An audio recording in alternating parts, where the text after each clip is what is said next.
And all of a sudden, I see the list, and they had Michael Jordan as the greatest college basketball player of all time, and I went, who the is voting on this? Like, I was embarrassed, because I went, Michael Jordan, no, he's not the greatest college basketball player of all time. Like, it's Lou Alcindor. It's not even close. I was apoplectic.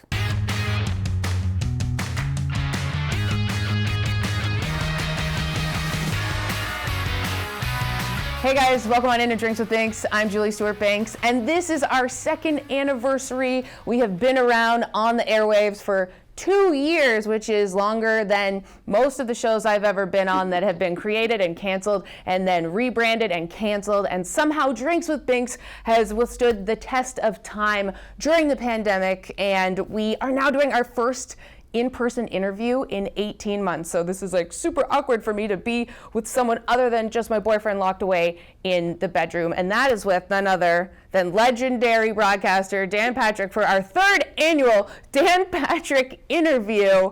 How does it feel to be our first guest? Wait, so this is the third annual of the second anniversary? Yes. So we're like starting the third year off with you, because we started our first year off with you. So this is the Danual. Yes, it's Daniel. Daniel. The Daniel interview. Yeah. Third one. And how does it feel? Wow, I'm excited. Can't you tell? You are so excited. We are here in the man cave. This is Dan's home ground, and I thought we'd bring some champagne because for those of you, I know how many fans we have that remember every detail, Dan couldn't open up champagne properly, so I thought I would show you. Whoa! Oh! All right, well, it's I'm a little rusty. good thing you know how to open up the champagne, because I certainly didn't. Nope, you didn't. And so I'm glad that I showed you how to do that one for real. It's on my expensive hardwood floors. Yep, I'll make sure that we'll invoice Fubo for some new floors here. Good thing you wore a rubber. Yep, I wore my rubber pants there. I wore my rain gear for this one. This is wow. nice. Okay. Wow. Well, that's the way. That's the way you celebrate 2 years. That's spilled drinks with Binks. Yes. I mean, I'm a little rusty as it comes to just like hanging out with people in real life. So. Yeah, I can tell. Thank Cheers. you. Congratulations. Congratulations. It's great to see you. It's great to see you as well. Yeah. You know, this isn't the first time that we've had a champagne incident in this room. That is true. I did have an accident over there. Yeah, it's a champagne room now. Yes. Everyone involved. Okay, so, I mean, you guys have, it's been a year since we've chatted. We only chat in these interviews. Text every so often. How has this year been for you? Now, year 2 of the panty. Oh, that's what it's called? Yeah, panty. I don't know when it started. Like, it's just such a blur that you just go, okay, how did we do it? And then you look back and you go, we never missed a show. I only have 12 guys who work in here, and they were religious in getting testing. We worked remote for a little while, and then everybody started to Zoom, and this whole new culture of this is how you can do interviews, and we just somehow slugged along with it. And we didn't miss a show, but there were times when you're nervous because you got guys coming in, guys leaving for a weekend, guys going on vacation, right. And I'd always say, you got to make sure you get tested, because if I go down, we all go down. Yeah, and the whole ship. And that iceberg straight ahead. Yes, resonated with them. But I'm just proud that they somehow figured it out that we could continue to do this. Well, you have this insular group here of people. I mean, we haven't, I made sure to go get tested even though I'm double vaxxed, but I just, again, didn't want to be like, oh, I come, my first in-person interview, and I take down the Dan Patrick Show. Yeah. So, but for you personally, congratulations on getting it. You're going to be inducted into the Radio Broadcasting Hall of Fame. Yes. And on October 28th. Yes. Have you thought about your induction speech yet? I only get 5 minutes. Wow, that's going to be tough. So that's like one thought. Yes. So I have to sum up 40 years in 5 minutes. So I'm going to give like a minute and 15 seconds per decade, and should be pretty good at summing everything up. And I guess I just tell 1 or 2 stories, and then I just say thank you. I love my wife. Good night. Are you kind of surprised it took this long? No, because there's part of me, and I was inducted into the Sportscasting Hall of Fame, and I was actually mad because it meant like I'm near the end, and I didn't like that. When I got the call, I have to be the only disgruntled Hall of Famer ever with Sportscasting Hall of Fame, because when I got the call, it's like, oh, I won the Sportscaster of the Year. And then Dave Gorin, the head of the organization, said, hey, you're going in the Hall of Fame. And my first reaction was, like I'm done. Like I'm. Yeah, I didn't want to open up my scrapbook. Right. And but I think we couldn't hold the ceremony, and I guess it's going to be maybe later on this year. I don't know. And the Radio Hall of Fame as well. I never even gave thought to it. Right. So in a way, it feels as though like the career's coming to a close.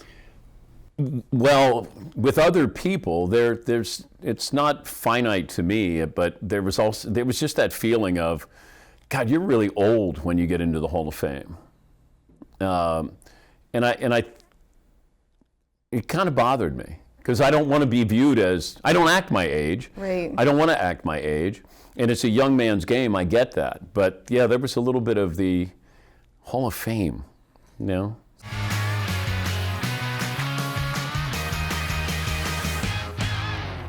Hey, I'm Kenny Mayne. I just had drinks with Binks, and I would have talked longer, but apparently they're sticklers about time over there.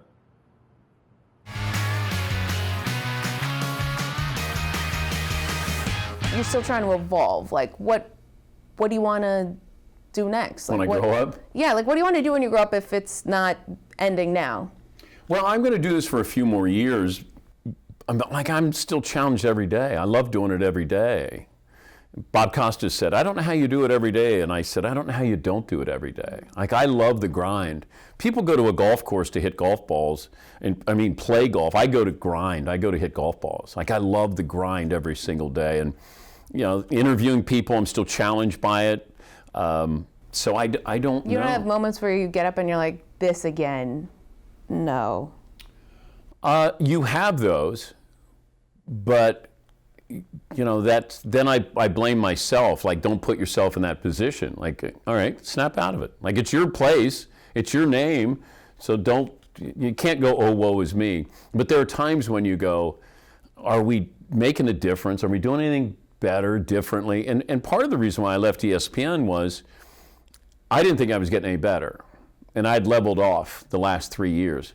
And I thought, it's wrong for me to sit in this. I was on the 6 o'clock Sports Center. I'm throwing out to Sal Paolantonio. Sal Paolantonio has more. Sal, and he started talking, and I went, you're going through the motions. And it hit me right on I just remember, and I went, what are you doing? And I got done with the show, and I thought, God, that was weird. And I remember telling my wife, I said, I went through the motions. She goes, but nobody knows you went through the motions. I said, I know I went through the motions. And it was really, that started I need to do something different, or I'm going to level off and not get any better. So what is it now, like every day, that sort of keeps you going, that keeps it different or keeps you engaged? I think the atmosphere. And then I get to choose whatever I want to do. When I was on SportsCenter, they tell you what your rundown is. I come in and I go, hey, I want to talk to Ken Burns has a documentary on Muhammad Ali. Let's see if we can get Ken Burns. Or it might be somebody talking about the USC situation. Like, there's always something where I can go, I'm interested in that.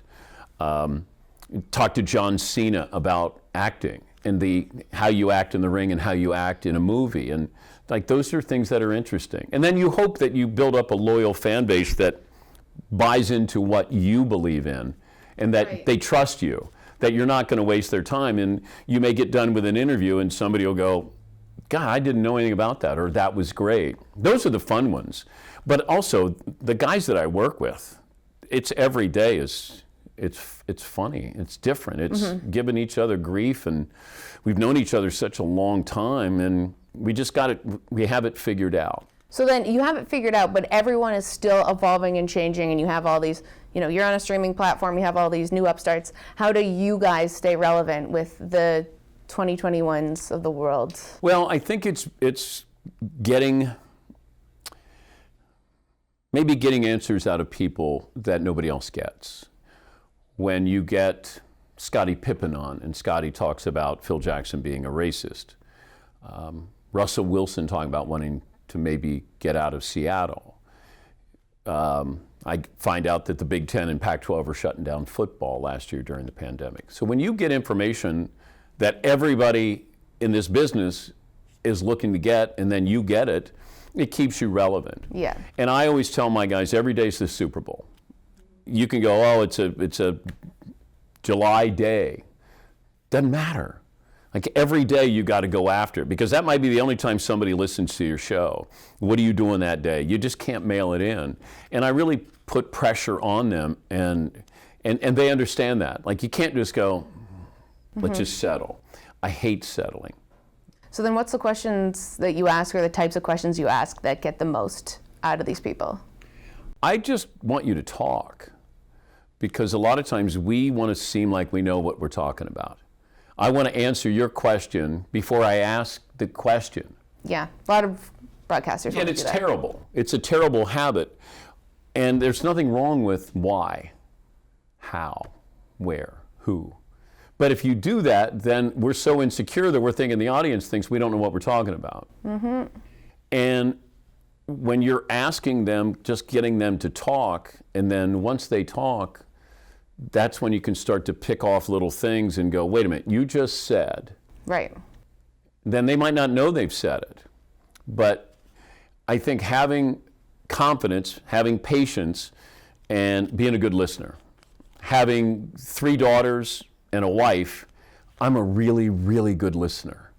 But I have to be, because I have to be able to figure you guys out. Right. And I feel as though I'm in your class right now, because you're teaching me at the Dan Patrick School of Broadcasting. Yes. Of which also sounds like John Sawatsky, who teaches a class at ESPN about listening. I used to. Used to, okay, listening, and then taking the avenues and going with it. So you talk about all the great things of what you like about radio, but what's something, and this job, what's something that is arduous about it, that is difficult? I think it's I don't want to do hot takes. And it feels like it's a hot take society. And I've never subscribed to that. I get passionate about something, but I don't go in each day and go, what's that bulletin board material? Because it feels like you're desperate at times. And those are the things that come back and haunt you. Like there are times when I go, I don't know. When somebody says, oh, what do you think of? And I'll go, I don't know. Like but you can't say that in radio. Exactly, but I do. You have to be like, oh, I think LeBron sucks, Yeah. or I think LeBron's the greatest. You can't just be like, I think he's a basketball player. There are times when you just go, I'm not sure. Because I don't want to say something where somebody says, you said this. And it goes back to, when I worked at ESPN, it's getting it right. Having 2 sources, being a good writer, breaking stories, being a journalist. That I don't subscribe to that. How do I get you in by yelling? How do you get then the younger audience in that has no attention span and is just like curious about the TikTok on your show or just some kind of Instagram reel? But I don't go for that. Okay. I don't play demos at all. I just do a show. And if you come in, hopefully it's something you're interested in. And, there's nothing better than somebody saying, oh, I heard this on Dan Patrick's show. Word of mouth is awesome. But I don't go, man, we got to get to the younger demos. Let's have Selena Gomez on. Would I have her on to talk about her new show with Steve Martin and Martin Short? Maybe. But I wouldn't go out of my way to go, we haven't had a young actress on, or we haven't had a young actor, or we haven't had a young athlete on. Whatever I'm interested in. And I am interested in movies that you probably wouldn't think somebody my age would be, or music that, would I have on Post Malone? Yes. Absolutely. But just to go, let me go get this person just for the sake of getting them, I don't want to do that.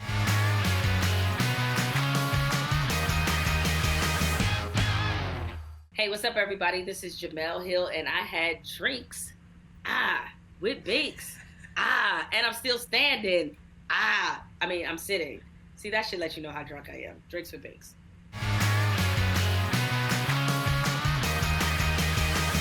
What about, you mentioned your 3 daughters, and you mentioned even just a few female names there. What do you think about the female radio audience, and then, in part, women in sports radio? I'm surprised there aren't more women in sports radio, because I've said to you, you should be doing morning radio someplace. You should be doing a radio show someplace. It's hard to find the right people to work with, because you can have a great personality who complements your personality. I have guys who compliment me and I compliment them. And it's tricky, but I think, I don't deny an audience. I don't act like they don't exist. Right. And I think you get painted with a broad brush when you act in a certain way, when you act like a guy sometimes. Mm-hmm. I'm always thinking, my wife, what would she think? Would she understand what I'm talking about? Right. Or my daughters, would they understand what I'm talking about? And it's not to talk down to them, it's just, there's nothing better than explaining, because a lot of times you'll tune in and hear, and you'll go, I don't know what they're talking about. And all it takes is a simple explanation of, this is what this is who this is. And that could be non-gendered as well, of course. Absolutely. Yeah, but then, okay, so, because I asked you kind of 2 questions in that. When do you think we would see a female Dan Patrick, or female Colin Cowherd, or female Mike Francesa? I'm surprised we haven't. But I think a lot of it comes with the people who run these companies, these stations, these networks. Are they willing to take a chance? And somebody is going to, I feel like it's so much more backwards than television, let's just say. There's no one to look up to. Oh, right? yeah, that's true. When, if I'm a young woman and I want to be in radio, I say, who do I want to be? Yeah. I see men. Yeah. I don't see a woman. Yeah. And I don't know why that hasn't happened, that you don't have something. It doesn't have to be, hey, we have 3 women in the morning. It's just having a female lead. But I think we're getting there. It's just, it's slow. I think also, and I'd been told this before by somebody in management at ESPN, guys don't want to be told by a woman something they don't know. That is just like complete bullshit. Yeah. But that's a mentality. I know, but that's not true. I know, but don't blame me. I'm just saying the fire's getting too hot.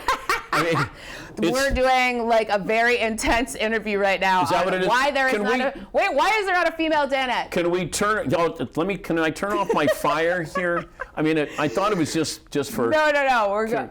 I know. Actually, it is pretty hot right here. Yeah, well, we also let's not forget that we've had an accident here on the show. We're creating some chemistry right here. Yeah, is what's it's happening. getting a little heated. Also, it's September, and I love that we're getting right into And I got flannel on today. Thanksgiving feeling. No, but why would you? It's Banksgiving. Have you ever thought about having a female Danette? Understand this. When we first started, nobody wanted to do this. Nobody wanted to be part of this show. So it's easy for people to go, hey, what about having nobody wanted to do this. So that's why I always remind people. None of these guys wanted to do this? Paulie was in between jobs, so I got him. Fritzy, I had to beg him to come over from ESPN. McLovin didn't even work on the show. He just came up and stayed. And Seton had a secondary job at ESPN. So it's not like anybody was going, hey, people at ESPN thought I was going to fail. How come? Just because they're like, what are you doing? I started out with 25 radio stations. Now we have close to 400. But back then, everybody thought, and we almost didn't succeed. So it's easy to say, oh, well, I'd like to work there. Now you would. But when we were working in my attic for 3 years, everybody in 2 rooms, sharing 1 bathroom, nobody wanted to do that. People would want to do that. But now you'd be surprised. But I only have there's room out there for 4 guys. Yeah. There are 4 places there. And I don't want to, would I hire a woman? Absolutely. But how am I hiring them? I got 4 guys already on the air. You just it's like you make the party bigger. But I don't want it to be bigger. And sometimes it's too big. Oh, so who would you cut? Oh, God. We already know it's Fritzy. I couldn't do that to him. I know. He's such a nice guy. It would break his heart. Who would I cut? I think, go ahead. McLovin could go. Yeah, I was just going to say that. I mean, he was can late. handle it. He was late for the, and he went to Dartmouth, and he's fine. But Paulie, I need, Seton runs the equipment, Fritzy books, and probably McLovin. Right, okay. Well, you Kick him guys to have the all curb. made it through global pandemic, and you've got this huge, incredible studio. You guys are thriving right now. Would you say We're that very this is lucky. like Dan Patrick is at the top of the Dan Patrick Show evolution? I don't think we've ever been better, and we've been nominated for Sports Emmy the last 4 years. And we're going against networks. I mean, it's just a show. It's just a small show in a small town. But it's a testament to these guys that we don't view ourselves as that. But there's part of us that we don't take ourselves seriously. Like, we go in and let's go. Put your ego down, come on in, strap in, put the Hans device on, and go for 3 hours. And they've done that. But like, McLovin drives up from Brooklyn every day. Yeah, that's a slog. I mean, it took me like 2.5 hours to get here. Yeah. Yeah. I mean, we're not centrally 6 hours located. shoot. Yes, Yeah. centrally located. But it's a testament to those guys to make this work. And even with all of this, with the man caves that we had, we were in my attic, we were above a bar, and now we have this. When people see this and they're like, I'd love to work here. Everybody would love to work here. I want to work in a place that has like a huge football field and not my apartment for the last 18 months, Fubo. Tell me about your new role in Adam Sandler's movie. I have 2 movies coming up, and I play myself, which I don't like that. I don't like that. Do you have to play do you have to play up or play down? Is it like? I think I'm just me. Okay. I don't have to be a caricature of myself, but Sometimes people freeze when they have to be themselves. well, the hardest thing to do is when somebody says, "Be yourself." Yeah. And you go, "I don't know who that is." Yeah, like therapy, please. Yeah, but Sandler, he knows that I'd prefer not to play myself, but I'm going to do that these next 2.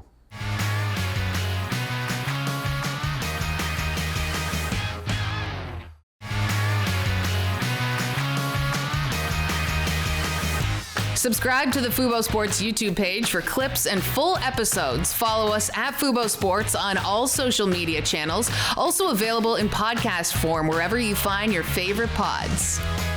You didn't invite me. No way was I going to invite you. I didn't invite anybody. I wanted to go. Yeah. Are no. you wrapping this up? But I am. But what I love is that we always have one of these weird goodbyes where then I have to then tape an actual end goodbye because we have one of these. But I love because we screwed this up. No, so great. But thank you so much for being Thank on the you. show. Cheers again. Congratulations. Congratulations on you being inducted into the Radio Cheers. Hall of Fame. And isn't it amazing we've been on air for 2 years? Every show gets canceled in the entire world. I had the under. You had the under last year. I know. Man, you lost a lot of money. I know I did. It is hot. All right, guys. This has been awesome. You can apologize follow for him the at DP Frank- Show. yeah, You know where to find pardon them me. on Peacock, Dan Patrick Show, legendary broadcaster. Somehow I'm sitting here drinking and binking with one of the best in the world. And you know where to find us on social media, Twitter, Instagram, at Fubo Sports, and rewatch this interview, last year's interview, and the year before on YouTube our at champagne. Fubo Sports. Our champagne. Compare all of our interviews. Champagne. Bottoms up, bitches. Mistakes there.